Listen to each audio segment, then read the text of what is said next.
तो हेलो दोस्तों, सबसे पहले तो आपका हमारे इस चैनल जीएसपी में बहुत बहुत स्वागत है। तो आज की इस वीडियो में आपके लिए लेकर आए सॉल्यूशन का नेक्स्ट लेक्चर।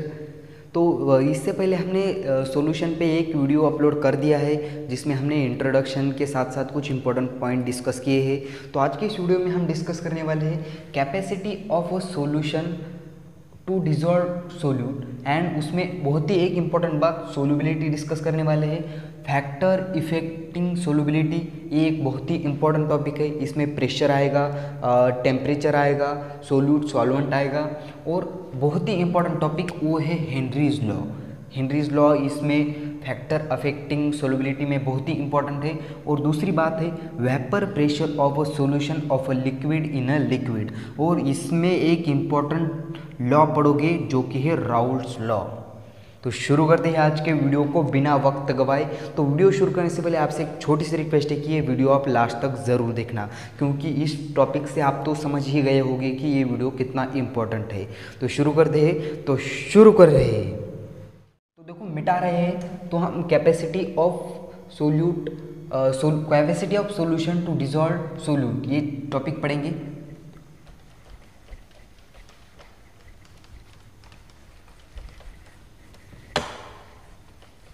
तो देखो, capacity of a solution to dissolve solute, इसका क्या मतलब होता है? यानी कि सोल्यूट इस सॉल्यूशन में डिजॉल्व होने की कैपेसिटी कितनी है, वो कितना घुल सकता है सोल्यूट पार्टिकल इस सॉल्यूशन में। उस सोल्यूट पार्टिकल में सॉल्वेंट में सोल्यूट कितना परसेंट घुल जाएगा, उसे बोलते हैं capacity of a solution to dissolve solute. तो देखो, मान लो कि तुम्हारे पास कुछ ऐसा एक सोल्यूट है और वो ऐड किया किसमें, सॉल्वेंट में। तो उसको आपने क्या किया, उसका जो है डिजोल्वेशन किया और एक सॉल्यूशन बनाया। और वो सॉल्यूशन कैसा है, और क्या बात है, इस सॉल्यूशन को अब फिर से एक बार इसका क्रिस्टलाइजेशन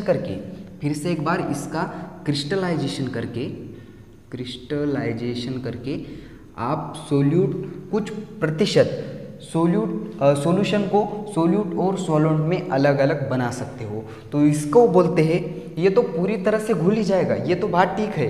तो ऐसे सॉल्यूशन को क्या बोलते हैं? तो ऐसे सॉल्यूशन को बोलते हैं सैचुरेटेड सॉल्यूशन, जो कि कंप्लीटली डिजॉल्व हो रहा है। तो मैं यहाँ लिख देता हूँ, जो कंप्लीटली डिजॉल्व हो रहा है उसे बोलते हैं सैचुरेटेड सॉल्यूशन।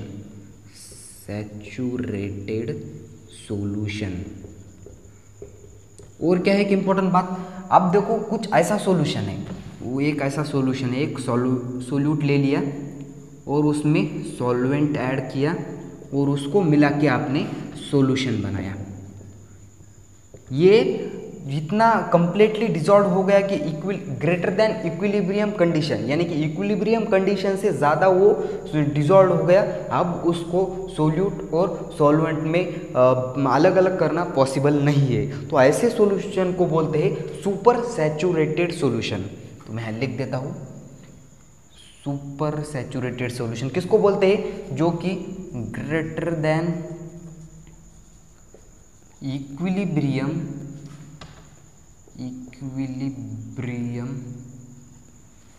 डिजॉल्व्ड इन सॉल्वेंट। तो ऐसे सॉल्यूशन को बोलते हैं सुपर सैचुरेटेड सॉल्यूशन।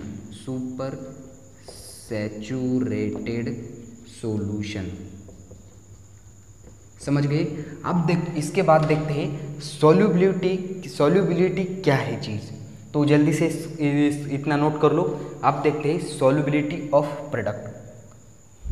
कर लिया नोट्स? मिटा दे, 1 2 3 मिटा रहे हैं, नोट कर लो जल्दी से, पॉज करके ट्राई करो, नोट करना है।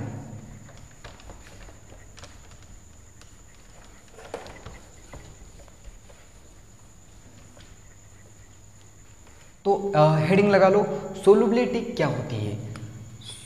सोल्युबिलिटी क्या चीज़ होती है भाई? सोल्युबिलिटी क्या होती है? सोल्युबिलिटी ज़रा सोचो। तो सोल्यूबिलिटी उसे बोलते हैं कितना परसेंट सोल्यूट प्रेजेंट है unit volume of a solution under saturated condition. कितना परसेंट वॉल्यूम प्रेजेंट है unit volume of a solution under saturated condition. तो देख लेते हैं इसकी डेफिनेशन, देखो ज़रा। अमाउंट ऑफ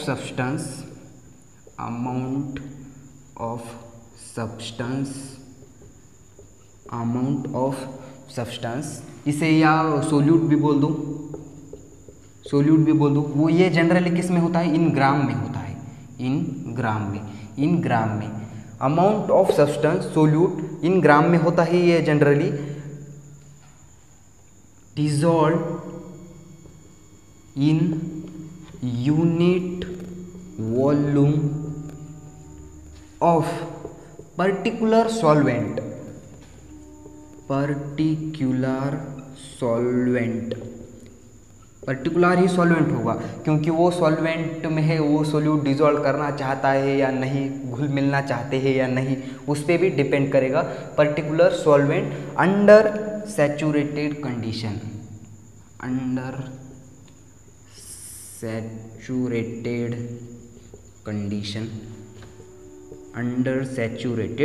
कंडीशन, समझ गए। Amount of substance solute in a gram, वो जनरली ग्राम में होता है, dissolve in a unit volume of a particular solvent under saturated condition. तो देखो एग्जांपल से समझा जाते हैं, माना कि एक ऐसा कंटेनर है और उसमें क्या है 1 लीटर सॉल्यूशन है जनरली, और उसमें कितना ग्राम, 1 ग्राम इसमें ऐड कर दिया, 1 ग्राम सॉल्वेंट कंप्लीटली डिजॉल्व होता है या नहीं, इसी बात को बोलते हैं solubility of a product, solubility of a solvent. तो देखो यहाँ मैं लिख देता हूँ, तो इसका जो फार्मूला है, उसका जो यूनिट है वो क्या बनता है, देखो ज़रा। सोल्यूबिलिटी का जो यूनिट्स है वो क्या बनेगा, ग्राम पर लीटर, कितने लीटर में कितना ग्राम सोल्यूट डिजॉल्व हुआ, इसे ही बोलते हैं सोल्यूबिलिटी, आसान भाषा में बोले तो। और किताब में, तुम्हारे किताब में और एक फार्मूला, इसका यूनिट दे दिया होगा, मोल्स पर लीटर, ये भी सही है, ग्राम पर लीटर लिख लो या मोल्स पर लीटर लिख लो, तो कोई बात नहीं, ये हो गया उसका यूनिट, हो गया सोल्यूबिलिटी का। आप देखते हैं फैक्टर इफेक्टिंग ऑफ सोल्यूबिलिटी, तो जल्दी से इसे नोट करना हो तो कर लो, कर लिया, मिटा दे, इसे मिटा रहे हैं।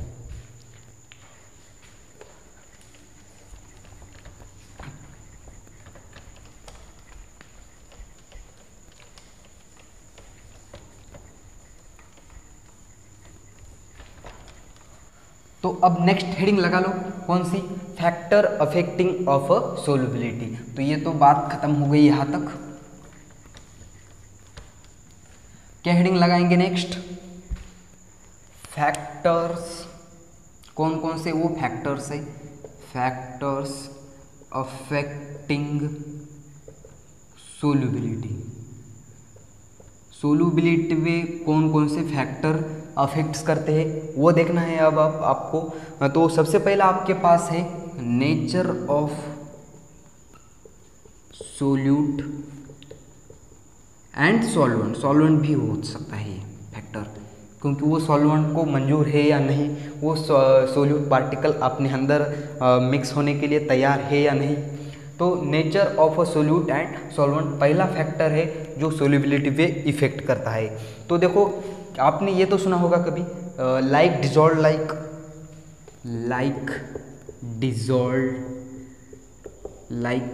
इसका क्या मतलब होता है समझा देंगे। पूरे केमिस्ट्री में बात बार बार आता है ना, लाइक डिजॉल्व, जैसे पोलार में पोलार डिजॉल्व होता है, नॉन पोलार में नॉन पोलार डिजॉल्व होता है। तो देखो यह पोलार सोल्यूट में कौन डिजॉल्व होगा, पोलार सॉल्वेंट, तो पोलार सॉल्वेंट डिजॉल्व होगा।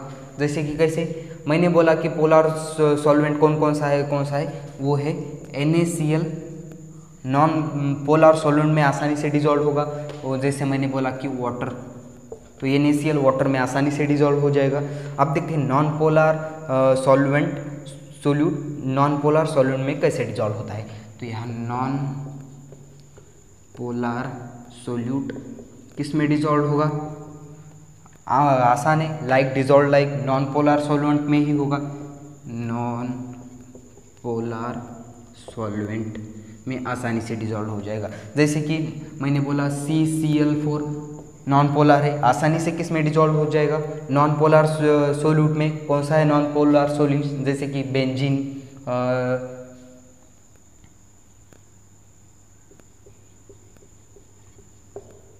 ये बेंजीन में आसानी से डिजॉल्व हो जाएगा।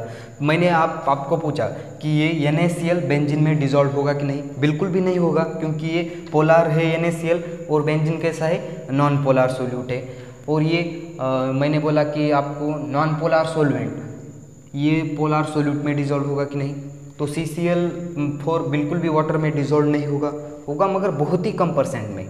तो ये जल्दी से इतना नोट कर लो। नेक्स्ट फैक्टर देख लेते हैं हम। कर लिया नोट्स, मिटा दे, मिटा रहे हैं। अब नेक्स्ट है कौन सा देख लेते हैं।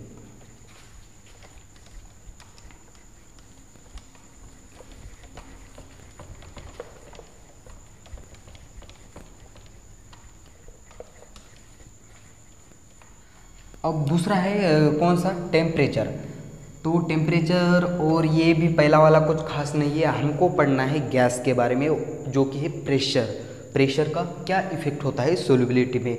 तो हेडिंग लगा लो इफेक्ट ऑफ, दूसरा है आपके पास इफेक्ट ऑफ टेम्परेचर। टेम्परेचर का क्या इफेक्ट होता है ऑन अ सोल्युबिलिटी पे। तो देखो एक मैंने ले लिया, एक माना कि एक सोल्यूट ले लिया और उसमें ऐड कर दिया सॉल्वेंट, इसका हमने सॉल्यूशन बना दिया। अगर वो सॉल्यूशन एंडोथर्मिक है, मैंने क्या बोला, एंडोथर्मिक है, तो देखो एंडोथर्मिक है। एंडोथर्मिक का क्या मतलब होता है, उसको हीट की ज़रूरत होती है। अगर वो रिएक्शन एंडोथर्मिक है, उसे अगर आपने टेम्परेचर दे दिया, उसे अगर आपने टेम्परेचर दे दिया तो उसकी सोल्युबिलिटी क्या होगी, सोल्युबिलिटी पे फर्क पड़ेगा। तो सोल्युबिलिटी उसकी हो जाएगी इंक्रीज, सोल्युबिलिटी भी इंक्रीज हो जाएगी। अगर वो जो रिएक्शन है वो क्या हो गई, एक्सोथर्मिक हो गई, एक्सोथर्मिक वो रिएक्शन हो गई।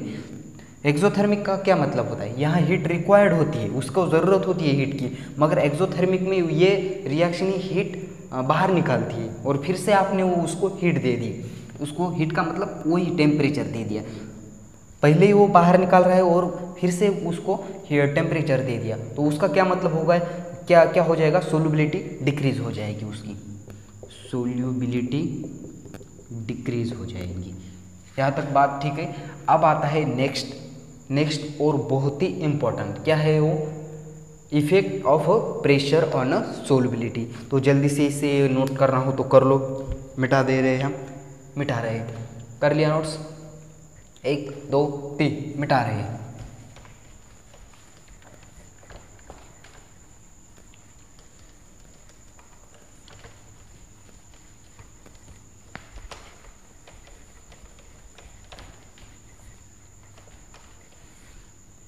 तो अब नेक्स्ट हेडिंग लगा लो इफेक्ट ऑफ, तीसरा है और important, effect of pressure, effect of pressure on a solubility.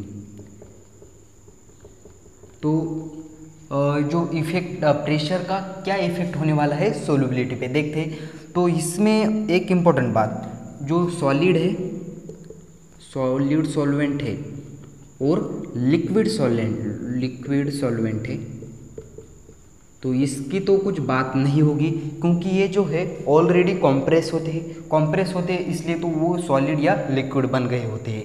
तो ये ऑलरेडी कॉम्प्रेस्ड है, तो प्रेशर इसमें लगाओगे तो ये कॉम्प्रेस नहीं होगा, क्योंकि ये ऑलरेडी ही कॉम्प्रेस है। इसका मतलब इस सॉलिड और लिक्विड में सॉल्युबिलिटी पे कोई इफेक्ट नहीं होगा। किन केस में? सॉलिड और लिक्विड के। अब गैस के, अगर गैस सॉल्वेंट होगा तो इसमें क्या है? इसमें चांस है क्या होने के? कॉम्प्रेस होने के। तो यह है चांस फॉर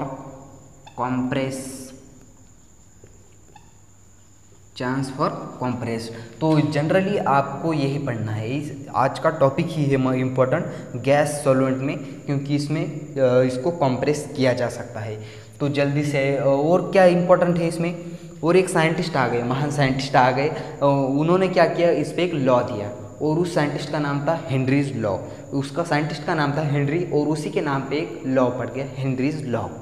पता नहीं हमारे नाम पे कब लॉ आने लगेगी, क्या हमारी ज़िंदगी ऐसे ही पढ़ने में जाएगी? मिटा दे इसे, हेनरीज लॉ पढ़ लेते हैं, मिटा रहे हैं।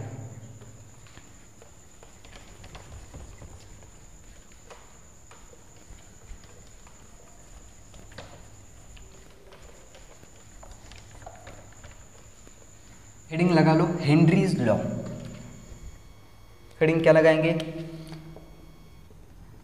Henry's law. तो देखो हेनरीज लॉ क्या बोलता है, इसका स्टेटमेंट लिख रहा हूं मैं। It states of that the solubility of a gas in a liquid, समझा देंगे पूरा स्टेटमेंट का मतलब, समझा देंगे आराम से। It states of that the solubility of a gas in a liquid is directly proportional to the, किसको है directly proportional to the? Pressure of the gas. Pressure of the gas किसमें? In over the solution. क्या बोल रहा है statement? देखो जरा, states of the solubility of a gas, यानी कि गैस की सोल्यूबिलिटी इन लिक्विड में इज डायरेक्टली प्रोपोर्शनल टू होती है किसको? प्रेशर ऑफ द गैस को, उस सॉल्यूशन में। तो देखो इसका मैथमेटिकल एक्सप्रेशन हम यहाँ लिख रहे हैं। क्या बोल रहा है?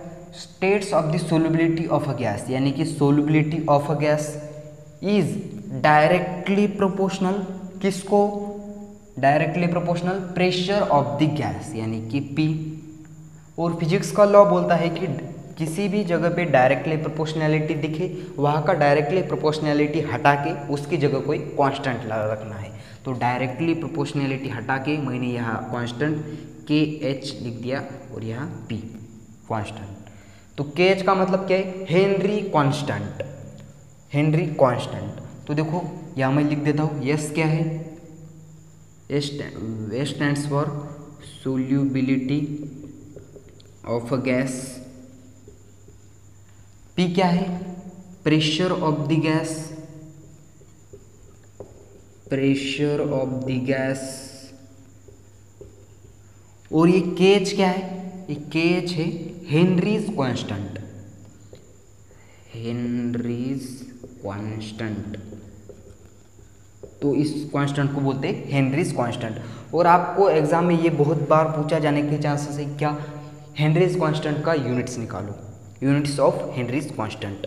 तो क्या आएगा? देखो जरा, हेनरीज कांस्टेंट इस ये वाला प्रेशर इस साइड फेंक दो, KH upon S upon P, solubility upon P। अब देखते हैं सोल्युबिलिटी का यूनिट्स क्या है। अभी आपने निकाला मोल पर लीटर या ग्राम पर लीटर। तो यहाँ मैं लिख रहा हूँ मोल पर लीटर। और प्रेशर का यूनिट्स सबको पता है, बार होता है, तो बार। अब क्या हो जाएगा? इसका टोटल यूनिट हो जाएगा mole litre inverse bar inverse. तो ये हो गई इसमें एक इम्पॉर्टेंट बात, units of KH Henry constant. समझ गए? लॉ देखो क्या बोलता है, it states of that the solubility of a gas in a liquid is directly proportional to the, किसको? Pressure of the gas over the solution. तो इतना नोट कर लो। और एक बात, ये तो गैस के लिए इम्पोर्टेंट है, ये किसके बारे में बोल रहा है, हेनरीज लॉ गैस के, मगर इसमें कुछ दो गैस ऐसे हैं वो इसको एक्सेप्ट कर देते हैं। देख लेते हैं हम कौन कौन से वो गैस है। तो जल्दी से इतना नोट कर लो, मिटा दे। कर लिया नोट्स? 1 2 3 पास करके नोट कर लो। अब देखते हैं वो एक्सेप्शन क्या है।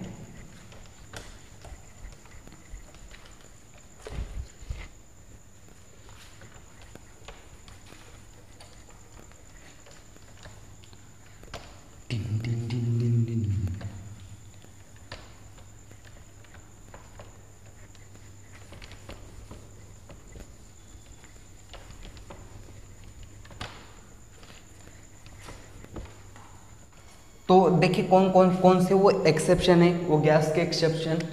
तो यहाँ मैं लिख देता हूँ, एक्सेप्शंस ऑफ हेनरीज लॉ।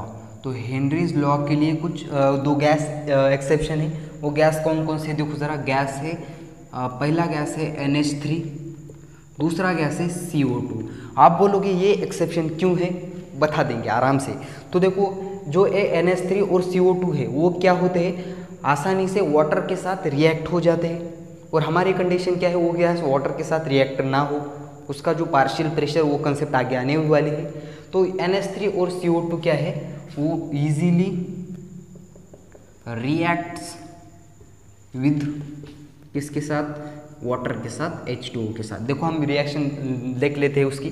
तो NH3 में क्या ऐड कर दिया, H2O, तो क्या बन के तैयार होगा, यहाँ से N, यहाँ से एक H इसके अंदर जाएगा, तो NH4 पॉजिटिव चार्ज ऊपर, प्लस में OH माइनस। दूसरी रिएक्शन देखिए, CO2 ऐड कर दिया किस में, वाटर में, H2O। तो रिएक्शन क्या हो जाएगी, ये दोनों मिलके ये प्रोडक्ट बनेगा CO3, यहाँ H2CO3, समझ गए। H2CO3 गैस के साथ ऐड हो गया, वो सॉरी वाटर के साथ ऐड हो गया गैस, और ये प्रोडक्ट बन के तैयार हो गया। तो इसीलिए ये एक्सेप्शन है हेनरीज लॉ के लिए। तो जल्दी से नोट कर लो। आगे की कंसेप्ट देख लेते हैं, बहुत ही इंपॉर्टेंट कंसेप्ट है। वो क्या है, वेपर प्रेशर। नोट कर लो इसे जल्दी से। कर लिया, मिटा दे। 1 2 मिटा रहे हैं, पास करके ट्राई करना।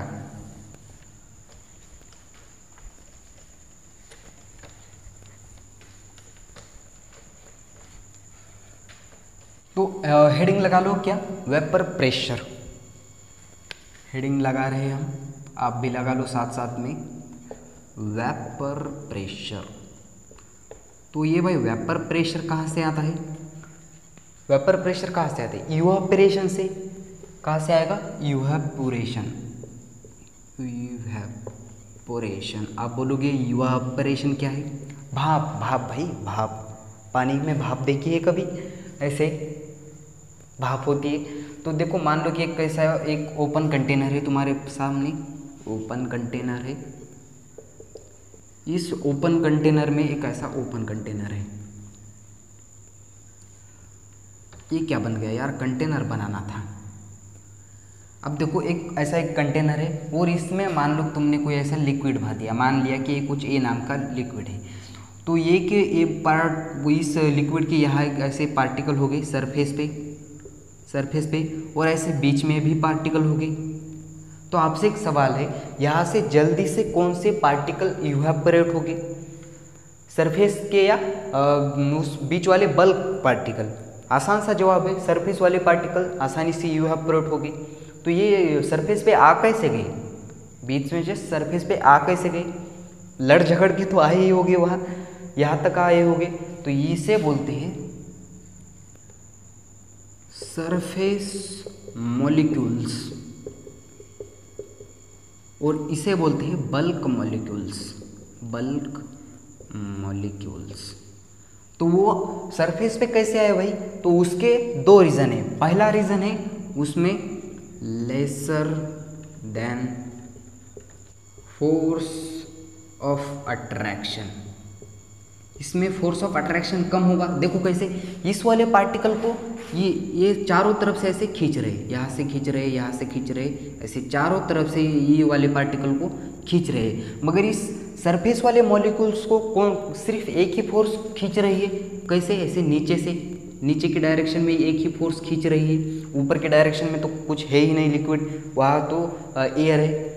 तो और दूसरा का इसमें जो काइनेटिक एनर्जी होती है वो ज़्यादा होती है, ऐसे झुम झुम झुम ऐसे ऊपर जाने की कोशिश करते हैं। तो इसमें जो पार्टिकल, वो सरफेस वाले पार्टिकल में मॉलिक्यूल्स में काइनेटिक एनर्जी ज़्यादा होती है।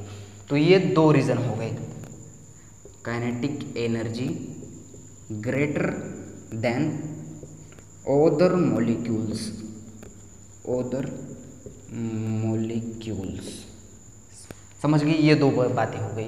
और दूसरा आता है, ये तो हो गया किसमें, ओपन कंटेनर में। अब आपको पढ़ना है वेपर प्रेशर, इंपॉर्टेंट है किसमें, क्लोज्ड कंटेनर में। क्लोज्ड कंटेनर में पढ़ना है।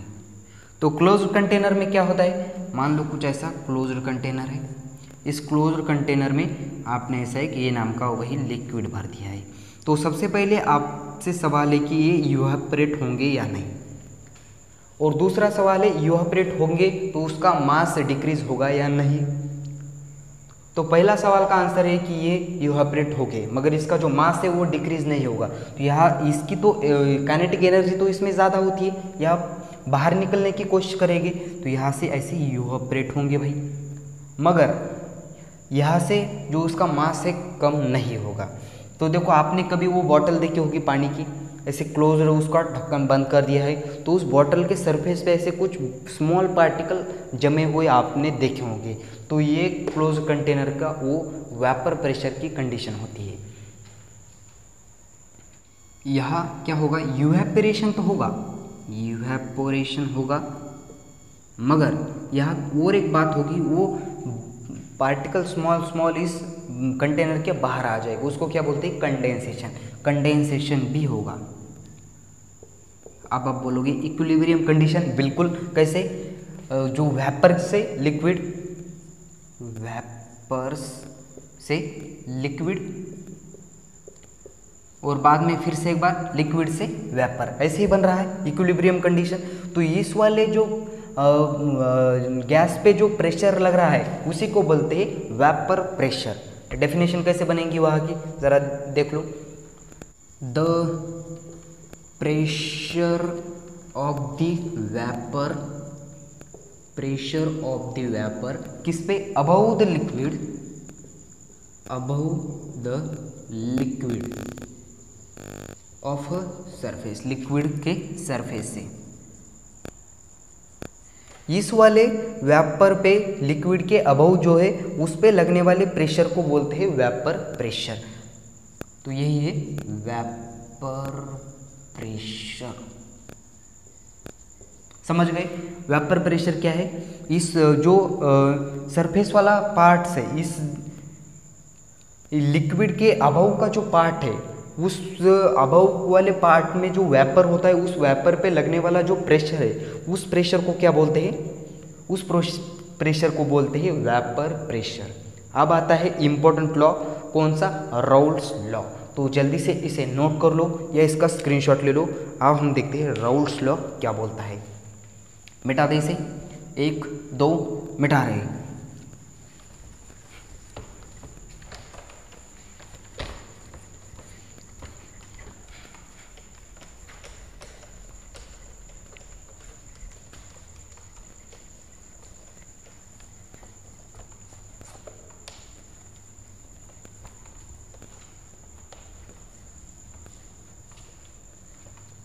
अब हेडिंग लगा लो, क्या लगाएंगे, राउल्स लॉ क्या होता है।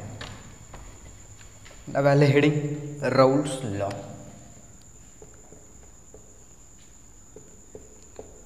राउल्स लॉ, तो राउल्स लॉ क्या बोलता है, देखो जरा, मान लो कि कंसीडर करो, कंसीडर तुम्हारे पास एक बाइनरी सॉल्यूशन है, बाइनरी सॉल्यूशन है, और उसमें A1 एंड A2 ये दो वोलाटाइल सॉल्यूशन है, दो वोलाटाइल सॉल्यूशन है। और क्या उसमें एक बात इंपॉर्टेंट, P1 एंड P2, इसमें क्या है, P1 and P2 are the partial pressure, P1 and P2 उसमें पार्शियल प्रेशर है। और क्या है, X1 and X2 are the mole fraction. Mole fraction तो आपने पढ़ा ही होगा, 11th का किताब में था। हाँ यार किताब में था, हमने तो नहीं पढ़ा। तो देखो X1 and X2 are the mole fraction है। और क्या है इसमें, और एक इम्पॉर्टेंट बात, P01 एंड P02 ये क्या है, pure vapour pressure of a solution, pure vapour pressure, pure vapour pressure है P01 एंड P02। अब आपको क्या निकालना है, प्रेशर ऑफ द सोल्यूट के लिए, हर एक के लिए प्रेशर फाइंड करना है। तो देखो प्रेशर इजिकल टू क्या हो जाएगा, P1 के लिए क्या हो जाएगा, मोल फ्रैक्शन पहले पार्टिकल का इनटू क्या, प्योर वेपर प्रेशर किसका, P01 का। इसे मान लो 1 नंबर दे दो। अब क्या करेंगे, वैसे ही आपको P2 निकालना है। तो P2 इजिकल टू क्या हो जाएगा, mole fraction of second particle के लिए और pure vapour pressure of second particle का। तो ये हो गए दो। अब क्या करेंगे, अब आपको फाइंड करना है टोटल प्रेशर। यह मैं लिख देता हूँ, टोटल प्रेशर। तो टोटल प्रेशर इजिकल टू क्या आ जाएगा, P is equal to P1 plus P2। समझ गए बात, P1 प्लस P2 वैल्यू रख दो, P1 और P2। P equal to P1 की जगह क्या रखेंगे, P1 की जगह ये वाली concept X1 P01 plus P2 की जगह X2 P02। अब आता है मोल फ्रैक्शन का यूज। तो मोल फ्रैक्शन तो आपने पढ़ा ही होगा, सब कुछ जानते हैं मोल फ्रैक्शन क्या होता है। तो मोल फ्रैक्शन इजिकल टू होता है X1 plus X2 equal to 1। कैसे आया ये समझाने की ज़रूरत नहीं है आपको, अगर ज़रूरत है तो हम लास्ट में समझा देंगे X1 और X2 कैसे आ गया। तो देखो मोल फ्रैक्शन हो गया X1 plus X2 equal to 1। यहाँ से X1 की वैल्यू फाइंड करो, कैसे आएगी, X1 equal to 1 minus X2। समझ गए यहाँ तक, 1 माइनस X2 की वैल्यू उठाकर इस वाले X1 की जगह पुट कर दो। तो क्या आ जाएगा, देखो ज़रा, P इक्वल टू X1 की जगह 1 माइनस X2। बात क्लियर है, P01 as it is plus क्या X2 P02। आप क्या करेंगे, आप तो सारी कंसेप्ट किस में आ गई, X2 में। अब क्या करना है, इस P01 से इसको मल्टीप्लाई कर दो, कर देंगे P01 minus P01 X2 plus P02 X2। समझ गए यहाँ तक। अब X2 कॉमन दिखाई दे रहा है, लो कॉमन उसको ले लेते हैं, P01 एज इट इज़, ये concept as it is, minus P01 plus P02। ये क्या हो रहा है यार, P02 और कॉमन ले लिया X2। समझ गए यहाँ तक। अब क्या करेंगे, थोड़ा एडजस्ट करके लिख लेते हैं, राउल्ट्स लॉ आ गया हमारा। तो इसको P इक्वल टू मैंने P2 पहले ले लिया, P02 पहले ले लिया, माइनस P01 बाद में ले लिया, ये bracket as it is, X2 as it is, और ये प्लस का P01 यहाँ लिख दिया। तो ये आ गया राउल्ट्स लॉ का इक्वेशन, खूबसूरत सा आपने फाइंड करके निकाल दिया है। तो अब हम आपको क्या समझाएंगे कि आपको मोल फ्रैक्शन वो X1 plus X2 equal to 1 कैसे आया।